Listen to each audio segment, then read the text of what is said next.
Shalom untuk kita semua. Kita akan memulai pembelajaran kita, namun sebelum itu mari kita bersatu di dalam doa, mari kita berdoa. Tuhan Yesus yang baik, kami bersyukur, berterima kasih Tuhan buat cinta kasih Tuhan yang hingga pada saat ini masih boleh kami rasakan Bapa. Terima kasih Tuhan, pada saat ini juga kami hendak memulai pembelajaran kami. Berkati kami Tuhan, kiranya kami boleh mampu memahaminya Bapa. Terima kasih Tuhan, waktu pembelajaran kami selanjutnya kami serahkan ke dalam tangan kasih Tuhan. Demi Kristus Yesus, haleluya, amin. Nah, judul materi kita pada saat ini adalah hati nurani memilih yang benar. Bahan Alkitabnya terambil dari Markus pasal yang ke-7 ayat 21 sampai 23 dan 1 Samuel pasalnya yang ke-20. Oke, poin pertama kita akan membahas tentang pengertian hati nurani. Oke, ada yang tahu apa itu hati nurani? Nah, oke, langsung saja ya. Pertama kita akan membahasnya dalam Kamus Besar Bahasa Indonesia. Hati nurani adalah hati yang telah mendapat cahaya dari Tuhan. Perasaan hati nurani murni dan sedalam-dalamnya. Sedangkan dari bahasa Latin, hati nurani disebut dengan conscitia yang berarti kesadaran. Conscitia terdiri dari dua kata, yaitu con berarti bersama-sama dan scire berarti mengetahui. Kemudian kita akan membahas menurut Profesor K. Bertens, hati nurani berisi kesadaran. Apakah hati nurani bisa salah? Bagaimana menurut kalian? Nah, bisa saja salah. Maka kita akan melihat betapa pentingnya peran hati nurani bagi manusia. Bahkan Yesus mengatakan dari dalam hati nurani lahir kejahatan yang terdapat pada Markus pasal yang ke-7 ayat 21 sampai 23. Jadi, hati nurani berperan dalam membentuk karakter manusia dalam memilih dan mengambil keputusan. Di sini ada dua unsur dalam hati nurani. Yang pertama, kesadaran benar atau salah. Yang kedua, kemampuan menerapkan hukum. Nah, dua unsur ini sangat penting di dalam hati nurani kita. Pertama, karena tanpa kesadaran, hati nurani kita akan tumpul. Jadi, di dalam hati nurani ada kesadaran, sehingga kita benar-benar sadar apa yang ada dalam hati kita. Sehingga kita bisa membedakan mana yang benar dan salah. Selanjutnya, di dalam hati nurani harus ada suatu kekuatan atau kemampuan untuk menerapkan hukum dalam hidup kita. Karena kalau hati nurani yang tumpul, maka tidak dapat melakukan yang benar dalam dirinya. Karena hati nurani merupakan pertimbangan, tempat di mana orang mempertimbangkan salah dan benar. Ketika memiliki pertimbangan yang benar, maka akan memenuhi kemampuan untuk menerapkan hukum yang benar. Nah, pada poin selanjutnya ini, kita akan membahas cara melatih hati nurani.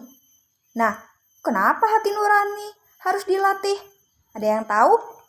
Nah, karena seperti bagian tadi, hati nurani itu dapat salah dalam memilih dan mengambil keputusan. Sehingga hati nurani perlu dilatih supaya dapat berfungsi dengan baik. Caranya gimana melatihnya? Yang pertama adalah tekun berdoa. Dengan doa, maka kita dapat menjalani hubungan dengan Tuhan secara baik, sehingga hati kita akan mendapat cahaya dari Tuhan, sehingga kita bisa mengetahui hal-hal yang benar dan salah. Kedua, rajin membaca Alkitab, karena Alkitab merupakan firman Tuhan yang berisi tentang pengajaran yang berasal dari Tuhan. Serta ada banyak aturan yang tertulis di situ. Banyak hal-hal yang baik dan jahat. Dengan demikian, dengan membaca Alkitab, kita akan mengetahui suara hati nurani dari Tuhan. Kita mengetahui kehendak Tuhan, sehingga hati nurani kita diterangkan dan mendapat ilham dari kebenaran firman Tuhan. Sehingga kita dituntun oleh Tuhan untuk menjalani hati nurani yang benar di hadapan Tuhan.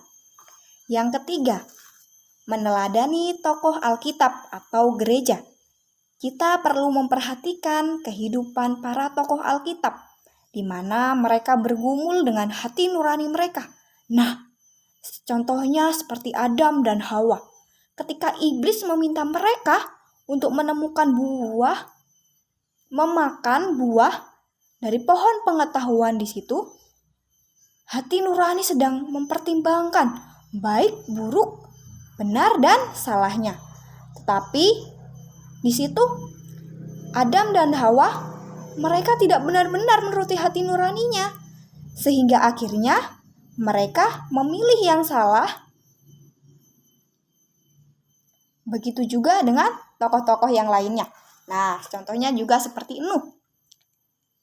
Dia diperintahkan oleh Tuhan untuk membangun bahtera dan menuruti serta mengikuti kata hatinya, dan dia mengandalkan Tuhan, dan akhirnya dia diselamatkan. Itulah contoh tokoh Alkitab yang perlu kita teladani, dan masih banyak yang lain yang kita bisa melihatnya, mana yang perlu diteladani dan yang tidak perlu diteladani. Nah, selanjutnya kita akan belajar memilih yang benar dari persahabatan Daud dan Yonatan. Kita tahu bahwa Daud dan Yonatan adalah sahabat yang saling mengasihi. Suatu ketika mereka mengalami masalah di mana Daud tidak disukai oleh ayah kandung dari Yonatan. Nah, ini merupakan dilema bagi Yonatan. Dia bingung memilih ayah kandungnya atau sahabatnya. Namun, apa yang kalian tahu selanjutnya?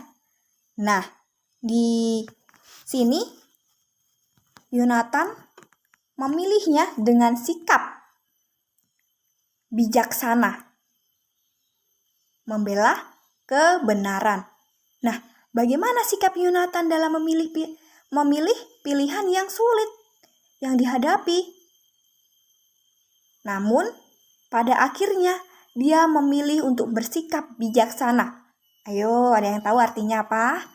Nah, artinya dia tidak melihat pada hubungan emosional antara sahabat, bahkan hubungan dia dengan ayah kandungnya. Tetapi di sini, Yonatan melihat bagaimana kehendak Tuhan yang benar dan salah untuk diputuskan oleh Yonatan. Yaitu, dia memilih untuk kebenaran. Ingat, dia bukan berkhianat pada ayahnya. Dia bukan membela Daud dan meninggalkan ayahnya. Tidak. Tetapi saat dia memilih itu, dia memilih yang benar. Karena apa? Karena dia tahu bahwa sikap ayahnya sangat salah dan tidak benar dan tidak perlu untuk dibela.